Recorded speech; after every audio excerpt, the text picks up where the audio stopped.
offre des collections pour le futur et pour prendre aussi un petit peu l'histoire de la Terre. Donc voilà. Je retire le terme d'ayatollah. Ça fait des décennies que je travaille avec lui. C'est le meilleur écologiste que j'ai jamais rencontré. Ça n'a rien à voir avec d'autres. Et non. Voilà. Alors, Régis. Voilà. Ils sont eux des ayatollahs. Des écologistes.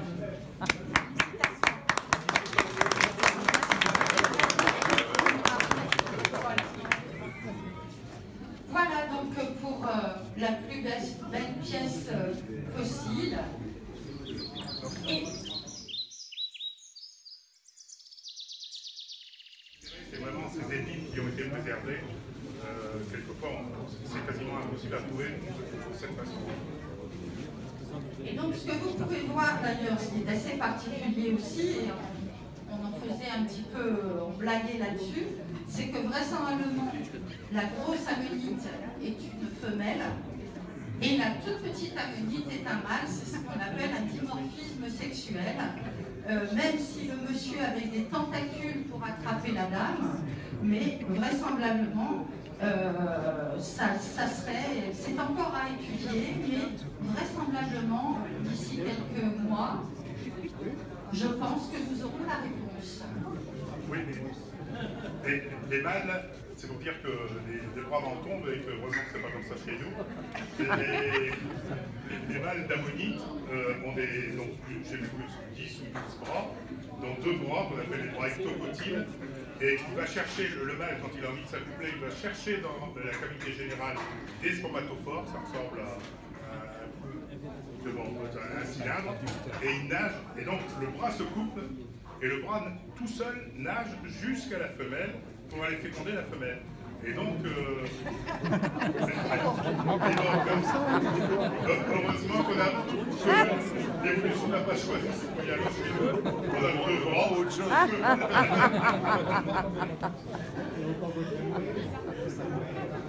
Voilà, vous comprenez pourquoi avec Alain on forme un joli couple, c'est qu'on a tous les deux de l'humour et qu'il n'y a pas que, voilà, il n'y a pas que la science.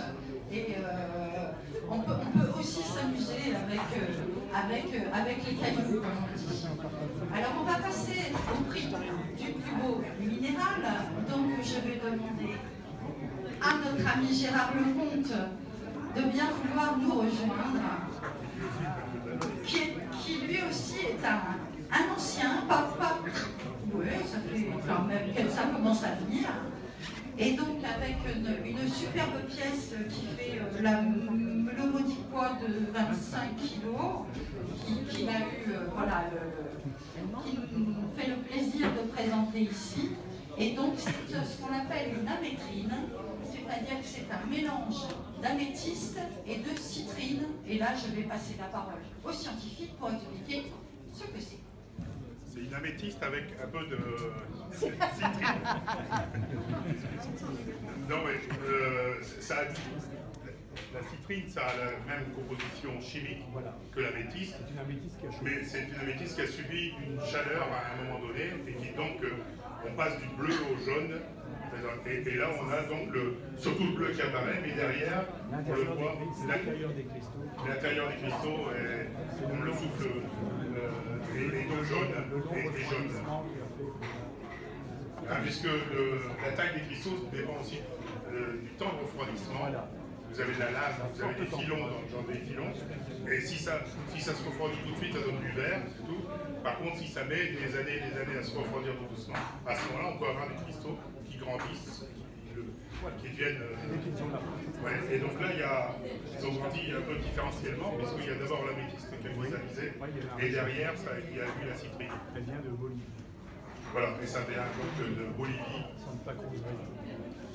Autant vous... Donc ça vient de... Donc elle vient de la région de Santa Cruz, en Bolivie. C'est donc l'améthyste de la citrine. Donc en fait c'est une améthyste qui a chauffé. C'est l'améthyste des citrines que vous voyez dans certaines entreprises qui ont chauffé. Là, ça s'est produit à l'état naturel. En fait, le refroidissement a été plus long à l'intérieur du cristaux, donc du cristal de l'améthyste, ce qui fait que la citrine a pu se développer avec la modification des molécules. C'est pas encore le pot. C'est que voilà, c'est un minéral qui est surtout utilisé en bijouterie puisque ça fait de très jolis bijoux. Donc j'ai le plaisir de te remettre. Je voudrais rajouter qu'il y a cette pièce, mais sur le même étal, il y a des pièces intéressantes. Il y a des zircons qui sont très importants aujourd'hui au niveau scientifique pour déterminer l'âge des roches et leur vécu. Et d'autres minéraux, l'anxite, qui est très belle. J'aime bien l'anxite. Je l'ai découverte cette année. Et donc, c'est ça qui est intéressant aussi ici, c'est que tous les ans, on a un flot de nouveautés, et on voit les sites qui ont été découverts sur Terre, et ça arrive ici, on pourrait dater les fossiliums en fonction de l'arrivée comme là au niveau des fossiles, on voit arriver des fossiles de l'Ordovicien à plusieurs endroits, donc il est du Maroc. On n'avait pas ça les années précédentes. Donc c'est évolutif, donc prenez tous les ans.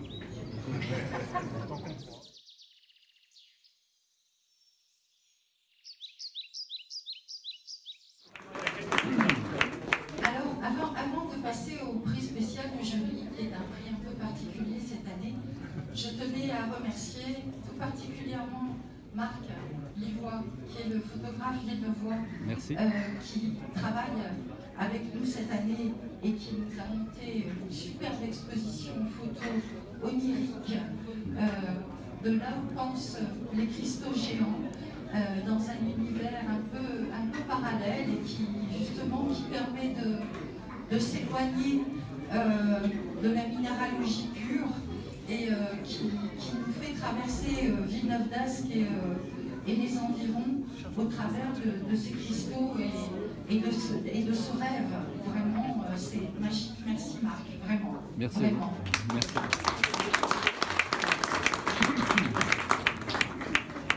Je tenais à remercier l'Office du tourisme avec qui je travaille depuis quelques années sur l'organisation de Fossilium. Arlène Boulanger qui est juste... Elle est là, voilà, là-bas. Toujours. Elle est là. Avec qui on travaille depuis presque 20 ans sur l'organisation de ce salon. L'indispensable secours populaire qu'on peut applaudir très fort, très fort.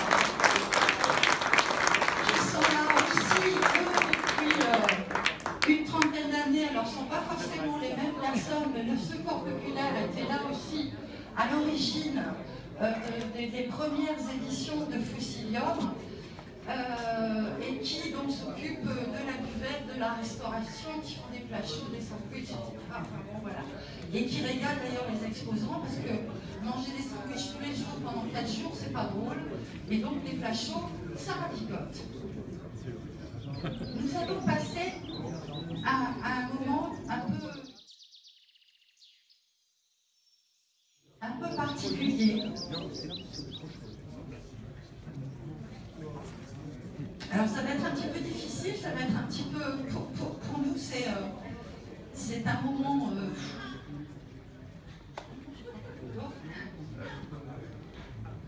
c'est un moment très émouvant parce que un des piliers de Fossilium, c'était lui aussi, c'était notre ami Jean. Alors j'avais dit que je pleurerais pas, mais j'ai un peu de mal. Jean Kravzik. Alors, je pense que nombre de visiteurs qui connaissent Fossilium l'ont côtoyé, se souviennent de ses blagues, de sa culture, de sa passion pour la minéralogie, des vocations qu'il a su susciter, notamment sur l'ambre. Je sais que Alain l'a côtoyé aussi via le secours populaire. Vous êtes allé jusqu'en Russie pour porter des vivres, voilà, pour aider les gens. Jean nous a quittés le 5 février dernier.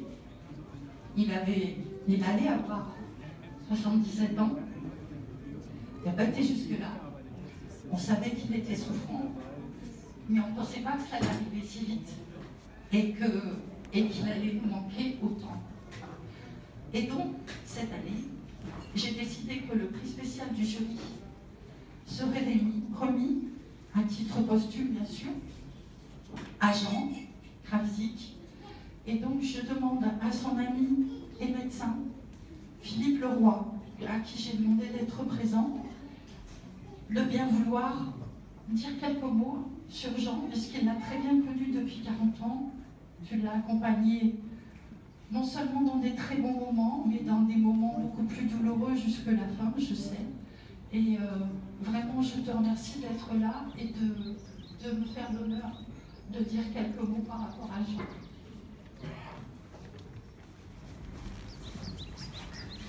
Alors ça m'a été un peu difficile, comme Dominique, alors qu'elle m'a téléphoné jeudi dernier, qu'elle souhaitait rendre hommage à Jean, je ne pouvais pas refuser.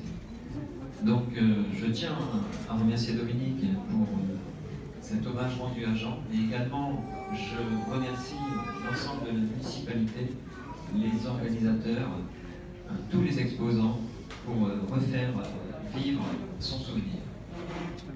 Il nous a quittés il y a 9 mois, trop brutalement.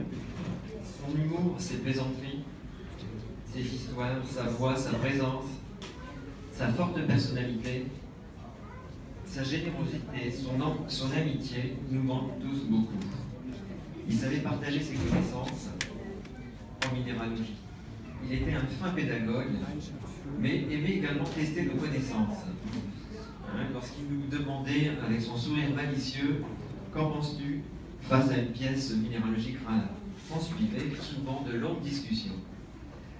J'ai perdu, et nous avons perdu, plus qu'un ami, plus qu'un complice, un père, un maître en minéralogie. Il avait su partager sa passion, son amitié, sa curiosité scientifique. Il m'avait introduit dans l'intimité de sa famille,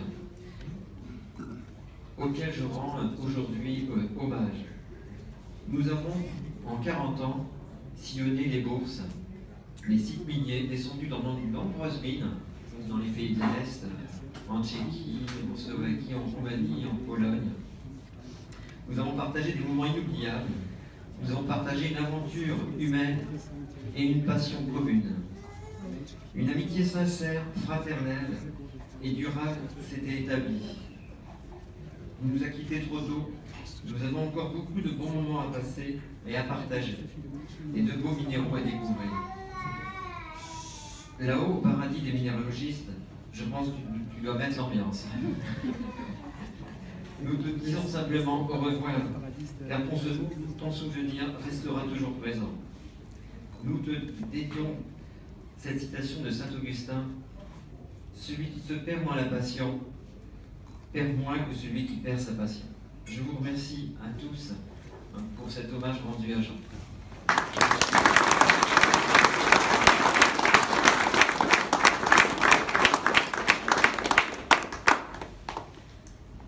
Voilà. Merci à tous. Je sais que C'est difficile. oui, oui.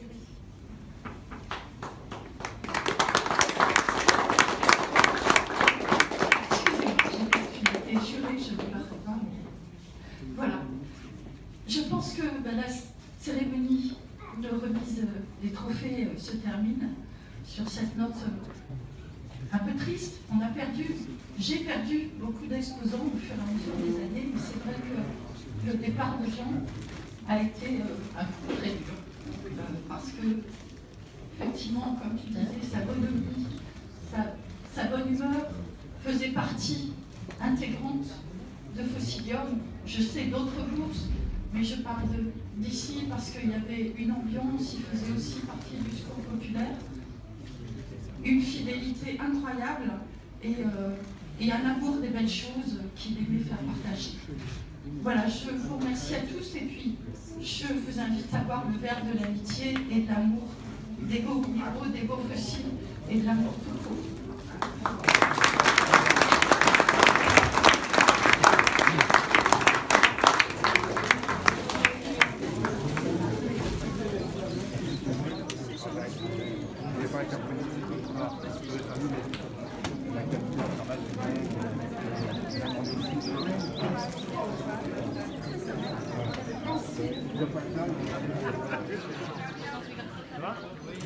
Je crois.